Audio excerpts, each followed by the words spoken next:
Bueno, vamos a comenzar una nueva serie todos estos días. ¿Por qué? Porque nos vamos a ir preparando para algo muy especial que celebra la iglesia cristiana, la iglesia evangélica. Cuando Jesús resucitó, que estuvimos, ¿cuántos estuvieron en la Semana Santa aquí en los cultos, no? Estuvimos haciendo memoria de todo lo que significó el sacrificio de Jesús, lo que Dios pensó para nuestra salvación, ¿no? Pero no quedó allí, ¿no? La Biblia no cierra y termina con que Jesús resucitó, sino que hay un nuevo tiempo para la iglesia. Y dice que cuando Jesús resucitó, les dijo que esperaran algo. ¿Se acuerdan? ¿Qué tenían que esperar? Exactamente, al Espíritu Santo, a la promesa. Y 50 días después de la Pascua, festejamos lo que es el Pentecostés, ¿sí? Ese Pentecostés para nosotros como iglesia no es un evento, porque nosotros nos acordamos en Hechos 2 que de repente vino del cielo un estruendo, ¿no? Y empezaron a hablar en nuevas lenguas. Pero para nosotros, queremos eso, ¿amén? Lo queremos. Pero como iglesia, para nosotros Pentecostés no es un evento, no es un suceso, no es una experiencia nomás, sino que es un estilo de vida. Amén. Y queremos empezar esta nueva serie de cuál es ese estilo de vida que comenzó ahora para toda la iglesia. Jesús resucita, pero hay un nuevo tiempo. Hay una nueva manera de hacer las cosas que Jesús establece. ¿Por qué? Porque cuando Jesús resucita, pensá que estuvo en la tierra con los discípulos por unos cuantos días que ahora vamos a ver. ¿Te acordás eso? La Biblia nos habla de ese tiempo en que Jesús resucita y se empieza a presentar a todos sus discípulos. ¿Sabes cuántos días Jesús estuvo con ellos? 40 días estuvo con ellos. Eso es un montón. Y vamos a ver qué pasó. Por eso, lo que es Pentecostés para nosotros es lo que llama la Biblia y enseña todo el Nuevo Testamento, que es la vida en el Espíritu. La vida en el Espíritu es el estilo de vida de Pentecostés, lo que va a empezar a marcar la iglesia, el nuevo tiempo para la iglesia que viene de allí hasta nosotros. Entonces nosotros tenemos que saber qué es la vida en el Espíritu. Por eso vamos a ver que Jesús estableció cuando resucita y se encuentra esos 40 días. Y vamos a leer en Hechos 1, del 1 al 5. ¿Sí?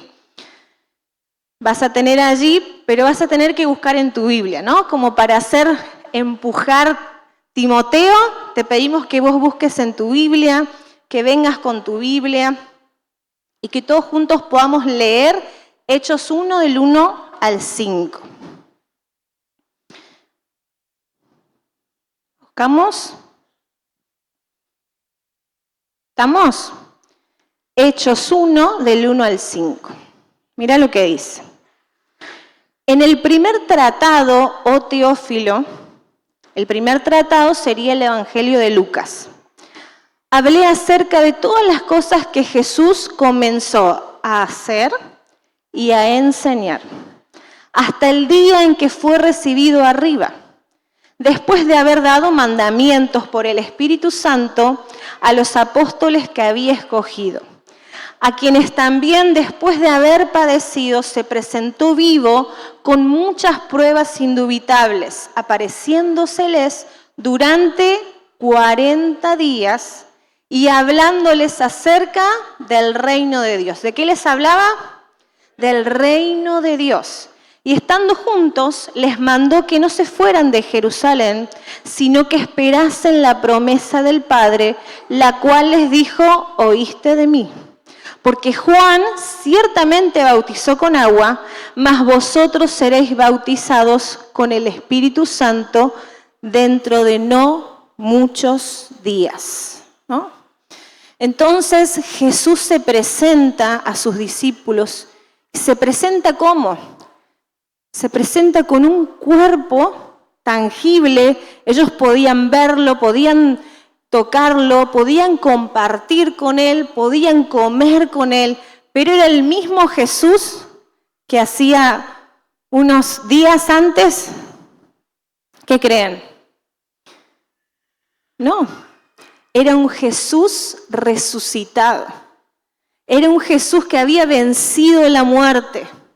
Era un Jesús que había sacrificado su cuerpo, a lo que vamos a hacer memoria. Había entregado su sangre, había pagado el precio que la ley establecía para quienes pecaban, que era morir y entregar su vida en un sacrificio perfecto, y Él había muerto, pero también resucitado. O sea que no era el mismo Jesús con el que ellos transitaban, era un Jesús resucitado. Pensá en eso.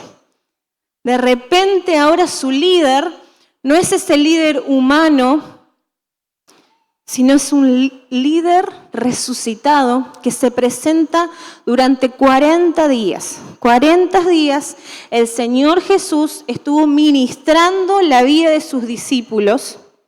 ¿Y de qué les habló esos 40 días? Del reino de Dios. No tenemos esas enseñanzas escritas, pero sí vamos a ver todo el efecto de esas enseñanzas luego, ¿no? Pero durante 40 días les habló del reino de Dios. Pero nosotros vamos a ver en muchas citas de la palabra qué hizo Jesús en esos días. ¿Cómo es que se les apareció a cada uno? Por ejemplo, en 1 Corintios 15, del 3 al 8, dice que en primer lugar les he enseñado lo mismo que yo recibí. Esto es Pablo.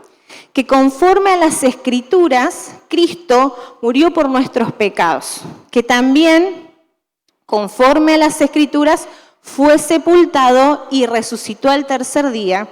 Y que se apareció a Cefas, que es Pedro, luego a los 12. Después se apareció a más de 500 hermanos a la vez, de los cuales muchos aún viven y otros ya han muerto. Luego se le apareció a Jacobo, después a todos los apóstoles, y por último se me apareció a mí, que soy como un niño nacido fuera de tiempo, ¿no? Entonces hay pruebas de que Él se les apareció. Se les apareció en un cuerpo tangible, algo concreto. Y después hay otras más. Por ejemplo, Marcos dice que se le apareció a María Magdalena. También recuerdan, en el camino de Emaús se le presentó a 2 personas que estaban allí. Ellos lo invitaron a comer a Jesús. También cuando fueron los discípulos a pescar, Jesús se les aparece y les hace una cena, ¿no? O un desayuno, comen con Él. Después también hay un montón de otras ocasiones en donde Jesús se presenta. ¿Y por qué hago énfasis en la aparición de Jesús? Porque a veces la vida en el Espíritu, nosotros la relacionamos a algo muy místico, a algo que es muy difícil de visualizar, de ver y aún de vivir. Pero Jesús, para mostrar la vida ahora en el Espíritu y antes la vida también, cuando Él estuvo, Él vino en un cuerpo. Él vino, se hizo hombre, se mostró, pero ahora se muestra una vez más a todos sus discípulos, pero resucitado. Y a partir de eso que ellos empezaron a visualizar y todas esas enseñanzas, es que ellos pudieron comprender que no era tan lejano, místico, la vida en el Espíritu, sino que era algo concreto, algo tangible, que ellos después van a empezar a visualizar. ¿Por qué? Porque nosotros solemos asociar la vida en el Espíritu a un evento, ¿no? Como decíamos al principio. Pentecostés fue una vez, hablaron en lenguas, y a veces solemos asociar que la vida en el Espíritu es un evento, una experiencia que yo tuve allá atrás y me caí, me levanté y hablé en lenguas, o fue cuando me convertí, o fue en un encuentro, pero no. Jesús les explica la vida en el Espíritu en un proceso. ¿Por qué? Porque estuvo 40 días con ellos. 40 días, pensá, todo abril, mitad de mayo, estuvo hablándoles, compartiéndoles. Luego todos los 10 días siguientes que tienen que esperar la promesa, y todo el libro de Hechos que nos muestra, es un proceso. La vida en el reino se transmite a través de un proceso, se vive, se experimenta a través de un proceso que Dios hace en tu vida y en tu corazón. También solemos asociar la vida en el Espíritu a algo sentimental o sensorial, ¿no? Como yo sentí como un fuego, yo me caí, me levanté, volé, no sé, algo, experiencias a nivel sensorial, a nivel cuerpo, ¿no? Que eso también lo experimentamos y es real, porque Jesús cuando toca, el Espíritu Santo toca nuestras vidas, toca cuerpo, alma y espíritu. Él es integralmente, hace efectos en nuestras vidas. Pero no es solo eso, no es solo sentir, no es algo sensorial, es algo sobrenatural que se presenta en un cuerpo tangible, resucitado como el de Jesús. Es decir, que está cercano a lo que vos y yo podemos vivir y experimentar, ¿o no? En el día a día, en esas cosas comunes que hacemos como las de Jesús, presentándosele a unos caminando, presentándole a otros mientras estaban pescando y él cocinándoles. De repente en una gran reunión de 500 personas, él presentándose, hablándole. Es algo para nosotros que no es solo a nivel sentimental. Y también solemos asociar a la vida en el Espíritu algo que es para algunos, no.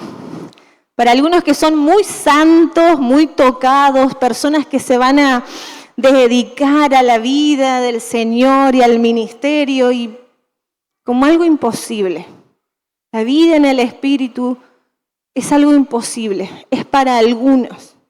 Pero Jesús nos rompe todas las leyes naturales y nos invita a que por la fe puedas experimentar esa vida, solo por la fe.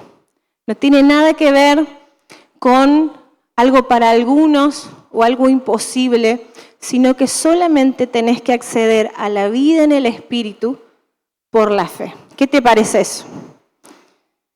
Pero ahora veamos qué es la vida en el Espíritu.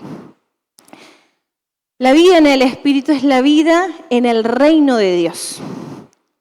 Es donde vivo lo que Jesús vivió y practico las enseñanzas de Jesús, ¿no? Recordás que cuando leíamos Hechos decía, en el primer tratado hablamos de lo que Él hizo y lo que Él enseñó, ¿no?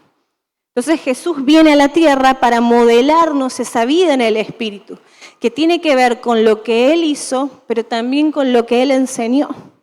Entonces, vivir en el reino de Dios es que básicamente mi vida natural, como vos y yo tenemos, la vivimos, pero bajo el gobierno de Dios, bajo el gobierno de las leyes espirituales, de la vida sobrenatural, de la vida espiritual que Él me está mostrando, prometiendo, hablando a través de la palabra. Esa es la vida en el reino de Dios.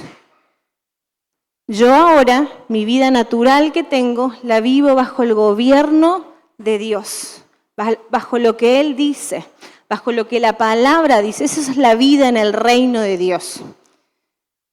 Es que vivo como Jesús vivió y que aplico y practico las enseñanzas que Jesús dio. Y pensemos un poco en todos los evangelios, ¿cómo vivió Jesús? Si recordás en distintas circunstancias, eventos que nos muestran los evangelios, ¿cómo vivió Jesús, no? Pablo dice que Él se hizo hombre, la Biblia dice se hizo hombre como vos y yo, nació de la Virgen María, vivió toda su niñez, adolescencia, y ya cuando tiene sus 30 años, ahí sí podemos visualizar bien cómo vivió. Él se hizo hombre, pero cumplió la voluntad de Dios. ¿Cómo vivió Jesús? Haciendo la voluntad de Dios. Él nos modeló cómo se debe vivir. Por ejemplo, cómo enfrentar el pecado. Lo vemos a Jesús enfrentándose al pecado, la tentación de Satanás. Cómo Él la vivió. Cómo Él vivió amar al prójimo, a sus enemigos, a quienes lo maltrataban, a quienes lo despreciaban. Él nos modeló cómo vivir en comunión con el Padre. En un montón de ocasiones lo vamos a ver a Jesús conectándose con Dios, hablando con Dios, pasando tiempo con Dios. Él vivió en comunión con el Padre.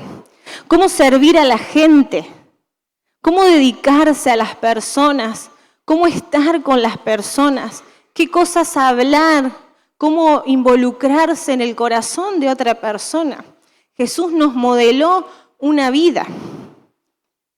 Pero no solo es cómo vivió Jesús, sino las enseñanzas de Jesús también. ¿Recordás las enseñanzas de Jesús? Para algunos no las podían escuchar. Algunos las enseñanzas de Jesús las rechazaban, se burlaban, huían de las enseñanzas de Jesús. Otros decían, duras palabras son estas cuando Él hablaba. Pero habían otros que decían, ¿a quién iremos si solo tú tienes palabras de vida eterna?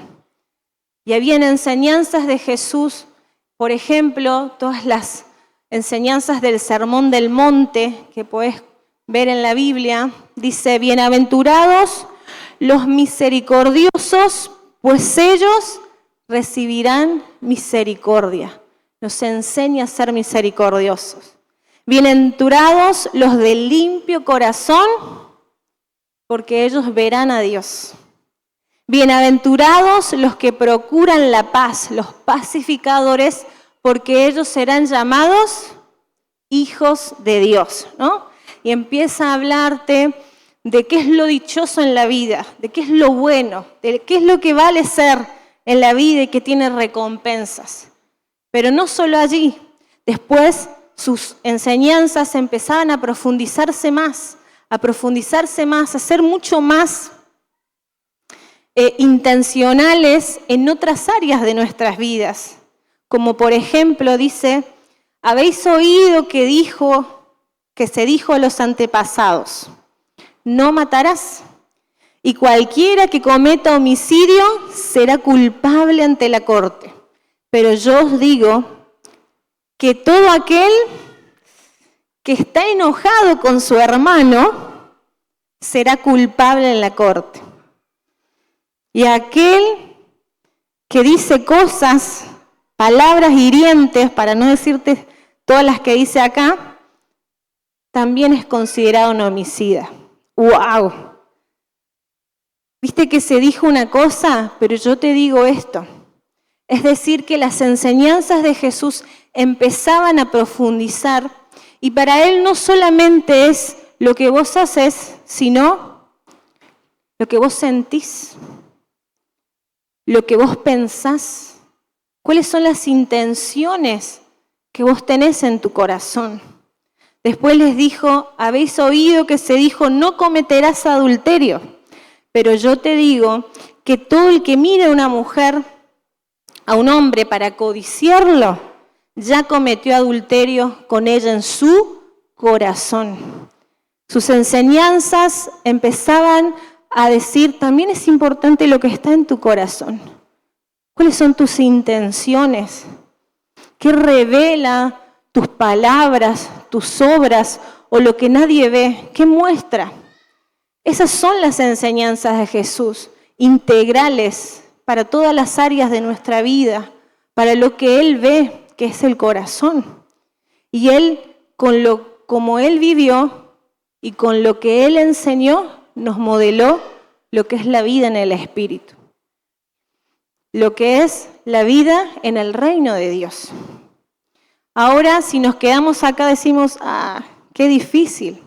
Pero yo te quiero decir que la vida en el Espíritu, primero, no puede ser vivida por medios o esfuerzos naturales. ¿Por qué? Porque una semilla de naranja, ¿qué da? Pomelo.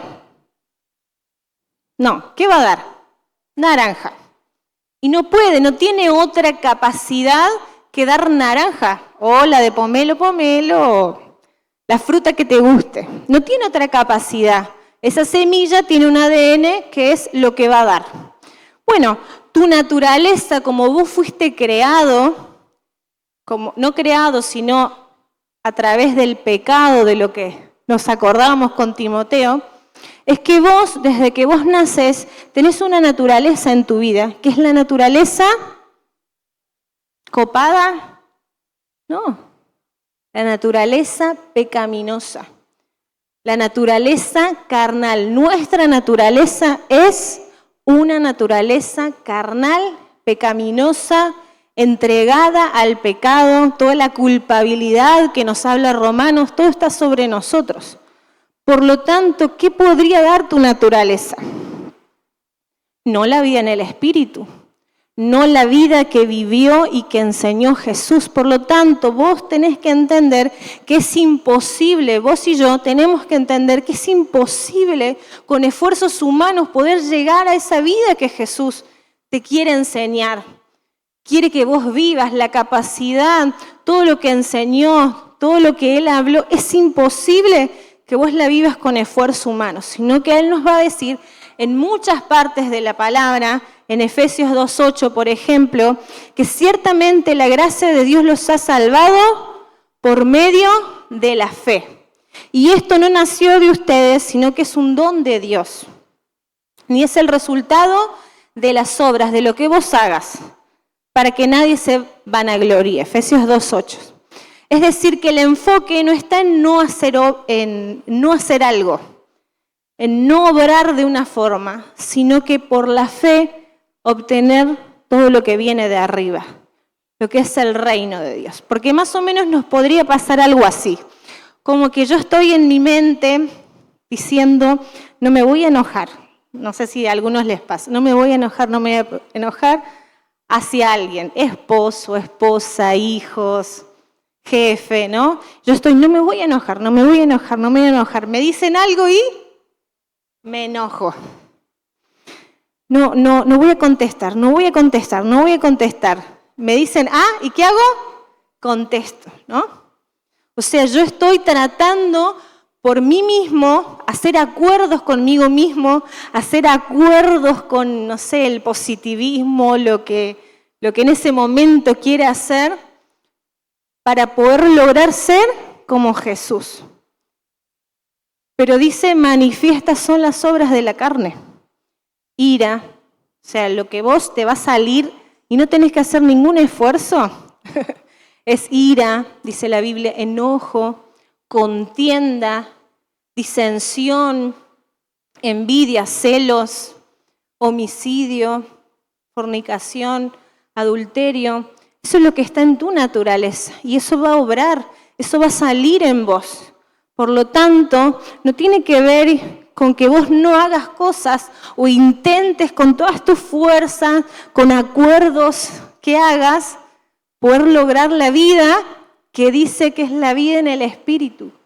Porque es otra naturaleza la que vos tenés que tener para lograrlo. Es otra naturaleza, es la naturaleza divina. Es la naturaleza de Jesús resucitado, que vos tenés que acceder. ¿Y cómo lo podés visualizar? No es que no te enojes, sino que obtengas los frutos del Espíritu como la paciencia. No es que vos no contestes, sino que puedas tener los frutos de la bondad, de la templanza. Sí. Bien, hay frutos, dice. que los frutos del Espíritu son amor, gozo, paz, paciencia. Ahora más adelante vas a poder contestar más profundo a esta inquietud. Pero dice que son frutos ¿de quién? No son míos. No es que yo esforzándome obtendré gozo, bondad, mansedumbre ante alguien, sino que son frutos que vienen de Él. Entonces yo tengo que tener un enfoque totalmente distinto al no hacer o al tratar y esforzarme, sino que tiene que ver con ¿qué? Con vivir bajo el gobierno de Dios, sumergirme a lo que Él tiene, ¿no? Porque a veces nos pasa mucho que nosotros tenemos un concepto muy rígido de decir, yo soy así. ¿Escuchaste alguna vez esa frase de otros, no? Yo soy así y no puedo. Bueno, allí yo ya estoy bloqueando lo que Jesús me invita por fe. Si yo digo, yo soy así, yo no puedo, no va a actuar la fe, que la fe me va a ayudar a decir, yo no puedo, pero Jesús sí, en mí. Mi naturaleza no puede, pero la naturaleza divina sí puede. La naturaleza divina tiene ADN de Jesús, tiene ADN de amor, de bondad, de toda la esencia de lo que es Jesús. Y ese ADN está en tu vida y en tu corazón cuando vos por fe recibís a Jesús en tu vida, en tu corazón, y le empezás a dar lugar en tu vida, en tu corazón y en todos los actos y acciones y pensamientos en tu vida. Entonces empieza esa vida a actuar en vos por la fe, por creer que esa naturaleza sí tiene el ADN de lo que yo quiero ser, de lo que Jesús me invita a ser, ¿no? Pero es necesario que en mi interior venga y obre otra naturaleza, que es la naturaleza del Espíritu. Y si yo no comprendo esto, me puedo volver un creyente, que nosotros le denominamos así a Seba, con Seba, perdón, no a Seba, sino con Seba. Denominamos el creyente gato. ¿Por qué? Sí, con Seba lo ideamos, no es él. El creyente gato, ¿cuántos aman los gatos? Les gustan los gatos, ¿no? Bueno, ¿cómo se limpia el gato? Se empieza a lamer, ¿no? A limpiar. Si vos le ofreces agua y el gato, ¿qué hace? Huye. No. El agua es un rechazo para él. Él prefiere limpiarse solo, ¿no? Y a veces nosotros también intentamos de esa forma ser como Jesús y vivir la vida en el Espíritu que Él nos invita. Tratamos nosotros mismos de limpiarnos eso que no nos gusta como somos o tenemos. ¿Cómo nos limpiamos? Con obras, sirviendo más a Dios, haciendo acuerdos, poniéndome disciplinas, no sé, un montón de cosas en las que yo empiezo a decir, yo me voy a empezar a limpiar. ¿Cuánto podrías limpiarte vos haciendo eso? ¿Cuánto el gato podría limpiarse haciendo eso, no? ¿Qué es mucho mejor para limpiarte? Acá. Abro acá. ¿Y qué viene? El agua de la ducha, de la bañera. Y eso sí te puede limpiar. Eso sí puede hacer una obra mucho más fuerte, mucho más profunda que la que vos podrías hacer por vos mismo. Y eso es la vida en el Espíritu. Es entender que hay un agua mucho más superior. Hay un agua en la que yo me tengo que sumergir y dejar que me limpie. Y dejar que haga la obra y saque realmente lo que tiene que sacar. Y que profundice donde tiene que profundizar. Y esa agua es la vida en el reino de Dios. Esa agua es sumergirte en todo lo que viene de arriba, en todo lo que es celestial, en todo lo que es espiritual. Y Él nos promete, ¿no? No es con tus propios medios tratando de limpiarte, sino es con esa agua. Por eso es importante entender que la vida en el Espíritu requiere que nos sumerjamos enteramente en todo lo que viene de arriba. Cuando leíamos Hechos, Jesús les dijo, ciertamente Juan bautizó en agua, pero ustedes van a ser bautizados ¿en qué? En el Espíritu. Y bautizar no es un poquito de agua por aquí, por allá. ¿Qué es bautizarte? Sumergirte. Justamente la palabra significa eso. ¿Cuántos se han bautizado en agua? Te tuviste que meter todo, ¿no? Si vos querías un poco ahí estar, no, hasta acá nomás, pastor, un poquito, ¿no? ¿Qué te hace el pastor? Te mete hacia adentro, todo sumergido, ¿no podés? No. Ni un poquito, ¿no? Porque eso es el bautismo, es sumergirme. ¿Y qué se sumerge? Todo. ¿Y qué se sumerge delante de Dios? Todo. Es decir, que no es un evento, una experiencia la vida en el Espíritu. Es diariamente en un proceso sumergirme ante Dios para que todo lo de arriba venga en mi vida y haga efecto. ¡Qué rindo! Y que sumerjo mi relación matrimonial, la sumerjo delante de Dios. ¿Qué más?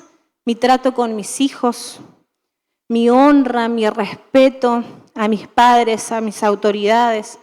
Rindo mi uso del tiempo, sumerjo mi uso del tiempo, sumerjo mis motivaciones, recordar las enseñanzas de Jesús, sumerjo mis intenciones, mi manejo del dinero, cómo manejo las relaciones de los que o con quien me ofenden, cómo cuido mi corazón. Todo tiene que estar bajo la vida y la enseñanza de Jesús. Y yo me sumerjo, y yo me rindo delante de Dios. Y por ejemplo, Salmos 1 nos dice que bienaventurado es el que no anduvo en consejos de malos, ni en silla de escarnecedores se ha sentado. Es decir, bienaventurado el que no está así en comentarios, en conversaciones que no son edificantes, que no ayudan, que son de chismosos, sino que en la ley de Dios se deleita. Es decir, que sumergirte es un cambio. Sumergirte es algo distinto que vos haces, que en vez de estar en estas conversaciones, vos te sumergís en conversar con la palabra de Dios, en conversar o en escuchar lo que la palabra de Dios tiene sobre esto, tiene sobre aquello, habla de esto, habla de aquello. Yo cambio, me sumerjo en la palabra de Dios. La Biblia también dice: por nada estén ansiosos, sino que sus oraciones sean presentadas delante de Dios. En vez de estar sumergido en la preocupación, en vez de estar sumergido en la ansiedad, en vez de estar sumergido en el temor, estoy sumergido ¿en qué? En la oración, en hablar con Dios de lo que me preocupa, en hablar con Dios de lo que no me sale bien, de lo que estoy confundido, estoy sumergido a los recursos, a las prácticas que son del reino de Dios. En vez de estar sumergido en la culpa, en la vergüenza o tratando de limpiar mis propias faltas, mis propios errores, mejor digo, si confesamos nuestros pecados, Él es fiel. Y Él es justo para perdonarnos y limpiarnos. En vez de estar sumergido en la vergüenza, en la culpa, haciendo pactos conmigo mismo de no fracasar, de no errar, mejor me sumerjo ¿en qué? En la confesión. En confesarle a Dios mis debilidades, en hablar con Él, en no alejarme cuando hago mal las cosas, sino más bien sumergirme mucho más para que Él me limpie. En la confesión, en el hablar con Él y en el arrepentirme luego. Eso es lo que vos y yo tenemos que hacer para vivir la vida en el Espíritu. Es sumergirnos a todo lo que viene de arriba. Ya cambio mi manera de pensar. Ya cambio, vos te habrás dado cuenta cuando iniciaste la vida en Jesús, no sé hace cuántos años que aceptaste al Señor en tu vida, en tu corazón, pero te fue mucho más fácil entender el contraste entre tu vida natural y lo que es la vida espiritual, ¿no? No tenías que hacer esto, tenías que hablar con Dios ahora. Yo de repente cuando me convertí tenía que orar y no sabía cómo orar, entonces mirá lo que hacía. Me sentaba atrás de mi líder de jóvenes y repetía todo lo que ella decía. Todo lo que yo decía, Padre nuestro, Señor Todopoderoso. Porque yo entendía que había que hacer algo distinto como yo naturalmente me guiaba con mi propia opinión, con mi propio pensamiento. Ahora había que hablar con Dios. Y te es mucho más fácil a veces entender cuando recién conoces al Señor ese contraste entre cómo haces las cosas vos y cómo las hace la iglesia o las cosas de Dios. Pero a veces cuando vamos caminando con el Señor, ya no vemos ese contraste y a veces nos cuesta mucho más entender ese evangelio y entender que por la fe yo puedo seguir cambiando, yo puedo seguir siendo transformado, yo puedo seguir viendo los cambios en mi matrimonio, con mis hijos, con mi carácter, con mi persona, porque cuando vos entraste al Señor y cuando vos te vayas con el Señor, siempre va a ser por fe de los efectos que tiene la resurrección de Jesús en tu vida. Siempre va a ser igual. Tengas los años de convertidos que tengas, siempre vas a tener que entrar por la fe a toda la transformación y el cambio que Dios quiere hacer en tu vida. No hay otra manera. Sumergirme en lo que viene de arriba. Ya no es fuerza humana.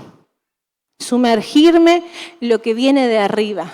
En cambiar conversaciones no edificantes con conversaciones con la palabra. En cambiar ansiedad y preocupación, temor, con hacer conocido a Dios lo que me preocupa. En cambiar mi vergüenza y culpa y alejarme más de Dios cuando me salen mal las cosas, a cambiar por la confesión y por fe creer que Él me perdona y me limpia. Esa es la vida en el Espíritu. Por eso tengo que finalmente entender que es un proceso de transformación integral, donde renunciamos a veces, ¿qué pensás? ¿Algunos días? No, diariamente a nuestra naturaleza carnal y pecaminosa para vivir la espiritual, la que se vive por fe y la que se vive con las cosas de arriba, las que son del reino de Dios.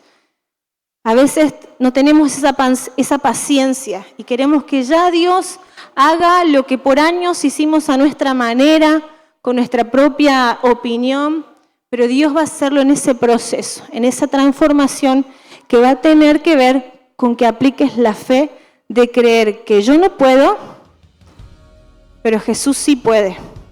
Y en su ADN yo puedo ser como Jesús, como Él vivió y practicar las enseñanzas que Él nos dio. Amén. ¿Cuántos necesitan eso en su vida matrimonial? ¿Cuántos necesitan eso en su carácter, en su trato con sus hijos, en cómo se desarrollan en su trabajo, en el día a día, cuando estoy solo, cuando nadie me ve? ¿Cuántos necesitan que la vida en el Espíritu realmente la vivas vos? Ponete de pie.